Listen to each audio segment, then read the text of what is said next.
এই এই ফোনটা দেন তো। দেখেন তো। আরে আজও হয়ে গেল।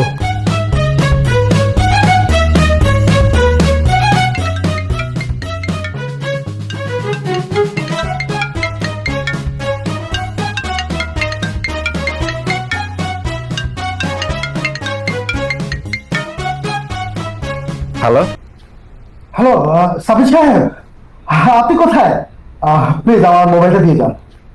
স্যার আগে বলেন কত টাকা দিবেন? আরে, কি বলেন? আপনি ইন্টারভিউতে পাস, আপনার চাকরি কনফার্ম। আপনি প্লিজ কাইন্ডলি মোবাইলটা নিয়ে আসেন। 100% কনফার্ম। প্লিজ প্লিজ প্লিজ, ভয় কিছু নাই, প্লিজ আসেন।